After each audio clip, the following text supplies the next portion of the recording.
Samantala, makibalita naman tayo sa kasalukuyang kaganapan at kung sino-sino ba ang mga latest na nagdagdag ng medalya para sa bansa sa 33rd Southeast Asian Games. Para sa detalye live mula Bangkok, Thailand, si Paolo Salamate. Paolo, kamusta ka dyan? Yes, Meg and Danny, tuloy lang ang laban ng mga Pilipino atleta dito sa kasalukuyang nagaganap ng 33rd Southeast Asian Games sa Thailand. Medyo maraming nangyari kahapon kung saan 8 gintong medalya ang kabuang nasungkit ng mga Pinoy athletes, kabilang ang 7 silvers at 12 bronze medals. Pinangunahan ito ni Pinoy tissue artist Jones Inso na sumungkit ng kanyang kauna-unahang gintong medalya sa SEA Games sa Taijikwan and Taijijian event. Kasunod dito ang isa pang pambato ng bansa pagdating sa sport ng kanyang ikalawang sunod na ginto sa SEA Games matapos duminihin ng women's minus 59 kg division na may 229 kg total lift upang ungusan ang mga bansang Vietnam at Thailand. Maliban rito, tuluyan na rin sinelyuhan ng mga Pinoy Gunners na sina Rolly Nathaniel Texon, Genesis Pible, Edsel John Gino at Erin Matea ang 4 na gintong medalya para sa Pilipinas matapos pagharian ang practical shooting finals kahapon. Pagsapit ng 12 ginto pa mula sa athletics ang iniambag ni na Pinoy SEA Games first-timers Naomi Cesar at Hussein Loranya. Assured silver na rin ang Seapol Mobile Legends men's team natin na matapos sa talunin muli ang bansang Indonesia sa semifinals 3-1 upang umusad ang mga Pinoy esports athletes para sa finals. Silver nga rin pala ang nakuha ni Philippine Modern Pentathlon Association President Richard Gomez sa naganap na Sporting Clay Team event. Lumaban na rin kahapon si Philippine tennis sensation Alex Ayala kung saan 2 out of 2 si Ayala parehong panalo sa kanyang singles and mixed doubles matches niya at magpapatuloy ang kanyang mga laban ngayong araw kasama ang mixed doubles. Umabante na rin sa semis ang Gilas Pilipinas men's basketball team natin na matapos tambakan ng bansang Vietnam kahapon 78-67 para makuha ang top spot sa Group A at maghihintay na lamang ng mananalo sa bansang Singapore, Indonesia o Vietnam sa Group B. Samantala, naging emosyonal naman ang Alas Pilipinas sa pagtatapos ng kanilang kampanya sa SEA Games matapos matalo 1-3 sa bronze medal match nila kontra Indonesian squad na kung saan nananatili pa rin ang 20-year medal drought ng bansa sa women's volleyball event ng SEA Games.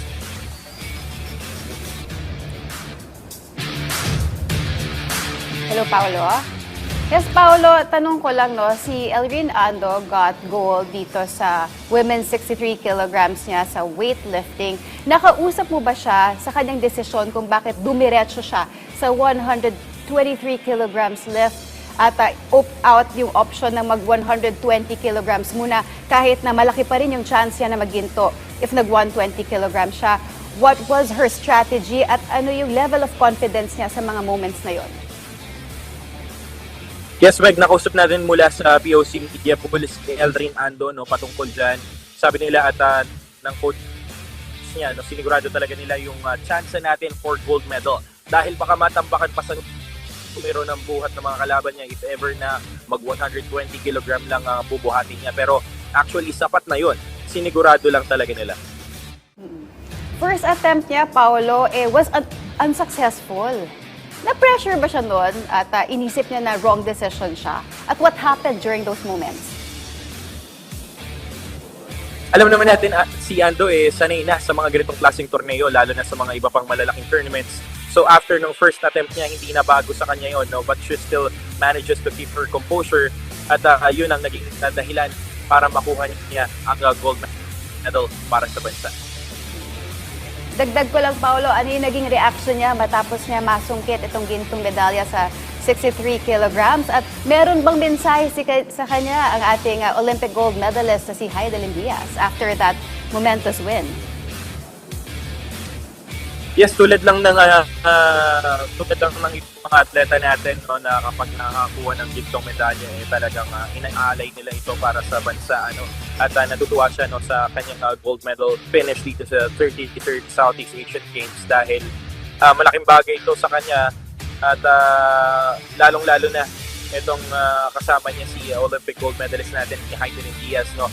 Hindi natin nakapanayam si Heidelin kahapon patungkol sa kung ano ang naging reaction niya kay Elrin Ando, pero for sure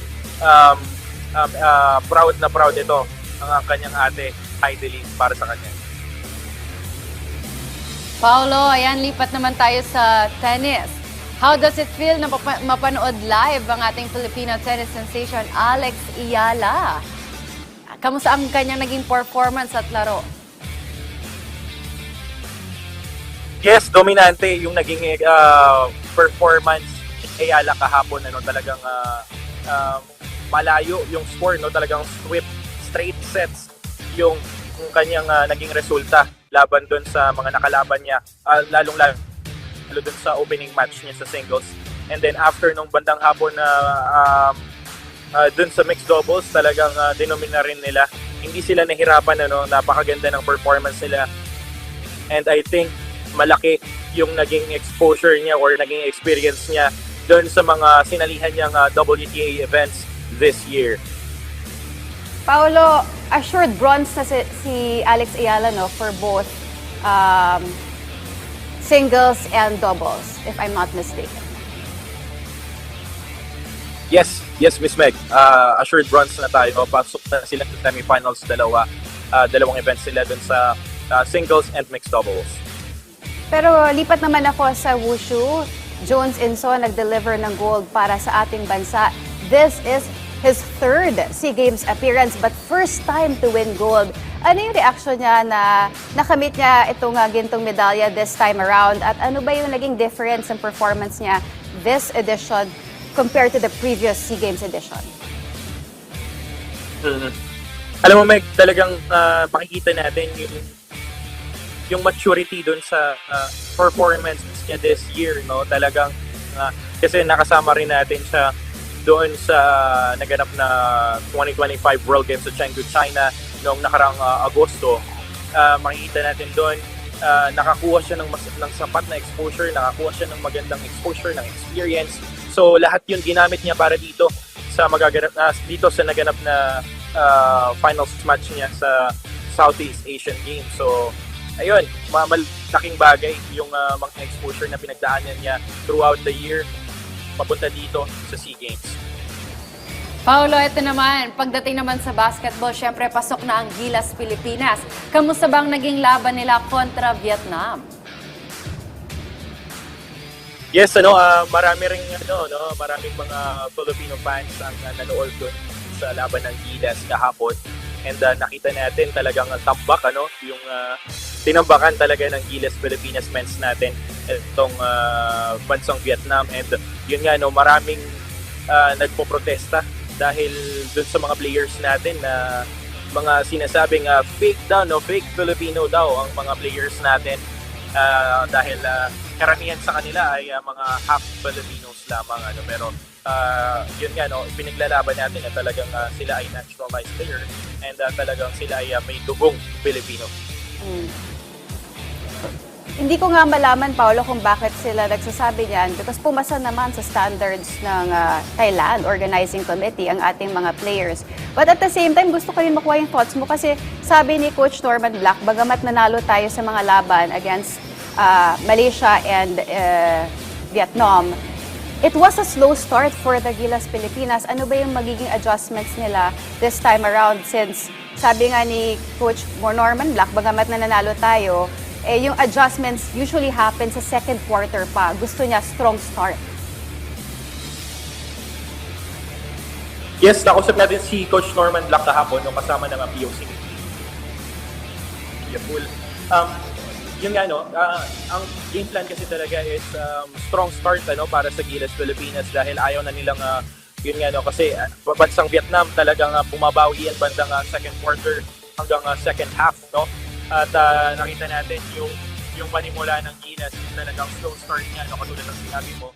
Pero yun nga, marami silang adjustments na ginagawa. Medyo hindi satisfied si Coach Norman Black sa performance ng Gilas kahapon. Pero yun nga, magkakaroon sila ng maraming adjustments sa mga susunod pa nilang laban dahil gusto talaga nila explosive yung kanilang panimula hanggang sa dulo. Eto Paolo, ang laban ng ating mga atleta hindi lamang sa loob ng arena, kundi pati sa labas. On the ground, meron ka bang naririnig na nagkaroon ng problema in terms of logistics, scheduling, recovery? Naalala ko when I covered the 2017 Southeast Asian Games sa Malaysia, may mga sport dyan na huli nilang nakuha yung kanilang mga equipments. Therefore, late silang nakapag-ensayo sa venues. May mga ganyang kaganapan ba dyan sa Thailand? So far, Meg, no, base dun sa mga napansin natin dito sa SEA Games, and even before pa tayo umalis ng bansa, no, para dito sa SEA Games, talagang pinaghandaan na ng Philippine Olympic Committee and Philippine Sports Commission yung pagpapadala ng mga gamit nila at yung kanilang mga accommodations and yung scheduling ng kanilang flights, no, talagang nakaayos lahat, organized. So, walang problema pagdating doon. Dito naman in terms of Thailand Organizing Committee, talagang medyo doon talaga tayo magkakaroon ng problema dahil unang-una sa naging scheduling, no, may mga laban na dapat ngayong araw pero namumove ito ng mga ilang araw pa. At katulad nga nung nangyari sa laban ni Plentara na dapat bago nung mismong laban niya, talagang dapat 2 days ago pa yung kanyang naunang laban. And yun nga naging resulta rin ito dahil dun sa maagang withdrawal ng Team Cambodia dito sa SEA Games. And aside from that, dun sa officiating and judging, no, sa boxing and iba pang mga events dito, yun ang nagiging problema ng Team Philippines.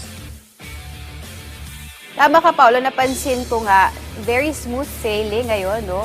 Ang ating transition from Philippines to Thailand. Walang mga issues masyado. Talagang napaghandaan ng PSC at POC. Meron na ba dyang mga injured players so far or wala pa naman? Alam mo, every afternoon game, no, nakakausap natin yung mga coaches, no, and officials, bawat NSA. Normal lang na nagkakaroon ng injury yung mga players natin after ng game nila, and expected naman daw talaga yun, pero hindi naman yun something na ikaka-alarma nating lahat. Pero yun nga, no, atleta sila at merong wear and tear, and yun, normal yun para sa kanilang lahat. At ayan, maraming salamat, Paolo. Siguradong relax ka lang dyan at talagang maraming updates pa ang ihahatid mo sa amin sa mga susunod pa na laban ng Team Philippines. Maraming salamat, Paolo. Salamatin live sa Bangkok, Thailand. Thanks so much, Danny, and